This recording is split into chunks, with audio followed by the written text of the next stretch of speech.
നമസ്കാരം. ഹിന്ദു മഹാസഭ എന്ന ഒന്ന് ഇപ്പോൾ ഉണ്ടോ?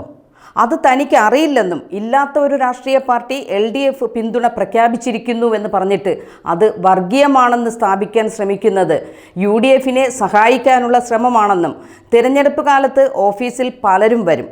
കാവിയുടുത്തവരും പള്ളിയിലച്ചന്മാരും മൗലവിമാരും വരും. സാധാരണ തിരഞ്ഞെടുപ്പ് കമ്മിറ്റി ഓഫീസിൽ ആൾക്കാർ വരില്ലേ? പിന്തുണ ഉള്ളവരോടല്ലേ പിന്തുണ സ്വീകരിക്കുക? RSSും ഞങ്ങളും തമ്മിൽ എന്തെങ്കിലും ഐക്യമോ ബന്ധമോ ഇല്ല. അങ്ങനെ ഉണ്ടെങ്കിൽ രാഷ്ട്രീയമായ ചതിപ്രയോഗമാണ്, PB അംഗം വിജയരാഘവൻ പറഞ്ഞു. നിലമ്പൂരിൽ സ്ഥാനാർത്ഥിയെ നിർത്തുകയോ പിന്തുണയ്ക്കുകയോ ചെയ്തിട്ടില്ലെന്നും M സ്വരാജിന് പിന്തുണ പ്രഖ്യാപിക്കുകയാണെന്നുമാണ് അഖില ഭാരത ഹിന്ദു മഹാസഭ സംസ്ഥാന അധ്യക്ഷൻ സ്വാമി ദത്താത്രേയ സായി സ്വരൂപ്നാഥ് അറിയിച്ചത്. LDF വിജയം കാലഘട്ടത്തിൻ്റെ ആവശ്യമാണെന്നും ദത്താത്രേയ പറഞ്ഞിരുന്നു. എന്നാൽ ഈ സംഘടന ആരാണെന്ന് തങ്ങൾക്ക് അറിയില്ലെന്നും ആരുമായും ആശയവിനിമയം നടത്തിയിട്ടില്ലെന്നുമാണ് CPIM സംസ്ഥാന സെക്രട്ടറി MV ഗോവിന്ദനും പ്രതികരിച്ചത്. മാത്രമല്ല, ലോകം മുഴുവൻ ഇസ്ലാമിക രാഷ്ട്രീയം ഉണ്ടാക്കാൻ ആഗ്രഹിക്കുന്ന ജമാഅത്തെ ഇസ്ലാമിയുമായി കേരളത്തിലെ ഇടതുപക്ഷത്തിന് ബന്ധമില്ലെന്നും അവരുമായി കൂട്ടുകെട്ടുള്ള കക്ഷികളും തങ്ങൾക്കില്ലെന്നും പറഞ്ഞു. തെരഞ്ഞെടുപ്പിലെ പരാജയഭീതി മൂലമാണ് UDF വർഗീയ കൂട്ടുകെട്ട് എടുക്കുന്നതെന്നും ജമാഅത്തെ ഇസ്ലാമിയുമായി നിലമ്പൂരിൽ സഖ്യമുണ്ടാക്കുമെന്നും അവരെ മുന്നണിയുടെ ഭാഗമാക്കുമെന്നും UDF തന്നെ സൂചന നൽകിയിരിക്കുകയാണെന്നും ഇത് അപകടകരമായ കാര്യമാണെന്നും അക്കാര്യത്തിൽ നിലപാടെടുക്കേണ്ടത് UDF തന്നെയാണെന്നും അദ്ദേഹം പറഞ്ഞു. വെൽഫെയർ പാർട്ടിയുടെ പിന്തുണ ലഭിച്ചതോടെ UDF വർഗീയ മുന്നണിയായി മാറിയെന്നും ഇന്നലെയും വിമർശിച്ചിരുന്നു. എല്ലാ തീവ്രവാദ ശക്തികളുമായി ബന്ധപ്പെട്ടുകൊണ്ടാണ് UDF നിലകൊള്ളുന്നതെന്നും അവരുമായി കൂട്ടുകെട്ട് ഇന്നുമില്ല, നാളെ ഉണ്ടാകാനും പോകുന്നില്ലെന്നും മാത്രമല്ല, കേരളം മതനിരപേക്ഷതയ്ക്ക് മുൻകൈയുള്ള നാടാണ്.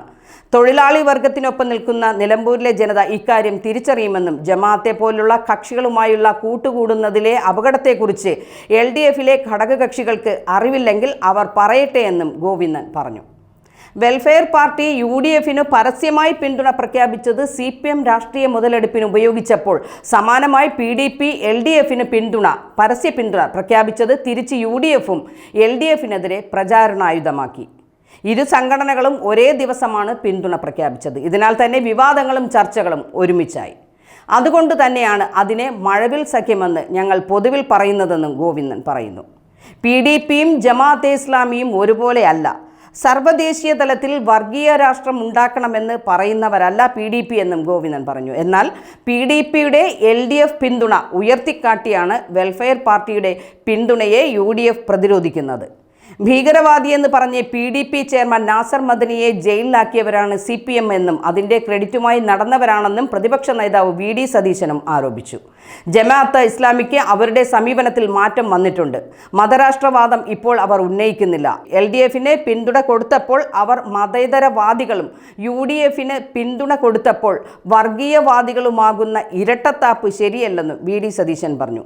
CPM ജമാഅത്ത് ഇസ്ലാമിയുമായി ചർച്ച നടത്തിയവരാണെന്നും അദ്ദേഹം ആരോപിക്കുന്നു. എന്നാൽ വെൽഫെയർ പാർട്ടിയുടെ പിന്തുണ ആരും ആവശ്യപ്പെട്ടില്ലെന്നും അവർ തന്നെയാണ് പിന്തുണ പ്രഖ്യാപിച്ചതെന്നും തിരഞ്ഞെടുപ്പാകുമ്പോൾ പലരുമായും പിന്തുണ വരുമെന്നും PK കുഞ്ഞാലിക്കുട്ടി പറഞ്ഞു. എന്നാൽ ജമാഅത്തെ വെൽഫെയർ പാർട്ടിയുമായുള്ള കൂട്ടുകെട്ട് ഉപതെരഞ്ഞെടുപ്പിൽ വ്യാപകമായി ഉപയോഗിക്കാനാണ് LDF തീരുമാനം.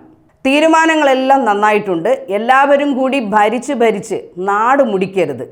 അറിയേണ്ടവർക്കൊന്നും അറിയില്ല. രാഷ്ട്രീയത്തിൻ്റെ പേരിൽ നടത്തുന്ന തോന്നിയവാസങ്ങൾ കണ്ടും കേട്ടും പൊതുജനം കണ്ണും കാതും പൊത്തേണ്ട അവസ്ഥയാണ് ഇപ്പോൾ.